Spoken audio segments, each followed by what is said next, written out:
Hello YouTubers, this is noobifier. There has been proof of life. Yesterday on the 1st of July, Chris and Sandi took 26 minutes to discuss what has been going on since their last public appearance. Here's what you need to know. First, if you've seen any of my content like this before, you're going to know that I feel very strongly that it's inexcusable for a CEO of such a large project to be out of the public eye, and doubly inexcusable for that to occur in the context of a crowdfunded project. We donate money to fund the project in the hopes that one day we will be able to enjoy our results. You're not buying a ship, you're donating. The reason we're donating is that we believe that one person, the CEO, can make good on a promise from Kickstarter. That person is the reason that we're all here, and that person needs to be more active than one show per year. Comment your comments in the comments. After all, this is why we're watching videos, because we have opinions and we want to hear about others. Moving on. Chris began by confirming the obvious, that COVID and switching to remote operation took some time and added time to the progress.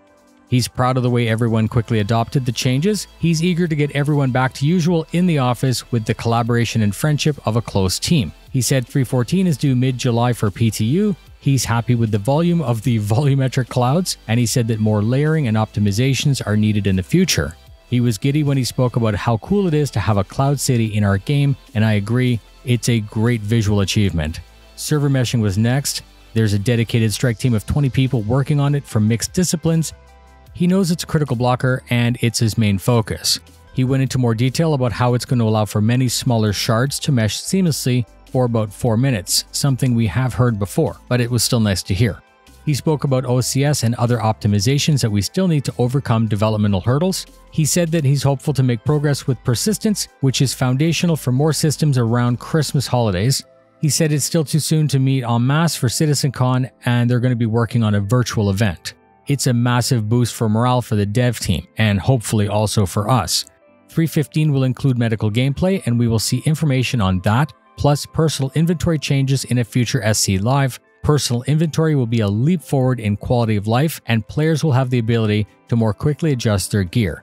He touched on respawn. He knows that the altered carbon way of regeneration, where there's a copy of you, isn't the most realistic explanation to the question of how your player can be reborn after being atomized in an explosion. He knows that the community is very passionate, split, and has its opinions.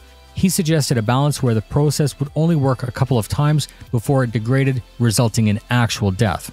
There is the rule of cool that we all know about, and the need to have a workable game mechanic for respawn, and this will all be defined better in the future. He knows it's critical, and I will keep you up to date about any changes as they're announced. 3.15 will likely see more progress in medical, mainly because of the quantity of hospitals and clinics being added to the universe. These plus physical cargo improvements are solid progress that we need live for others to be built upon them.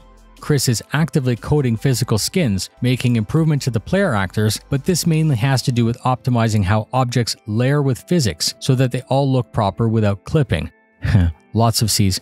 Curtains, clothing, and hanging cloaks will simulate better in the future, and this also has implications on how hair might interact with objects in the future. Chris and Sandi confirmed that the family had enjoyed Minecraft, Among Us, and Fortnite during the time during quarantine.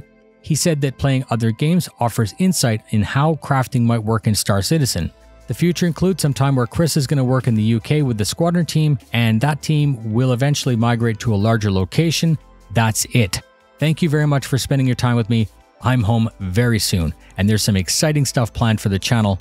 If you aren't yet, please subscribe so I can help keep you entertained and up to date. Fly safe, and I'll see you in the verse.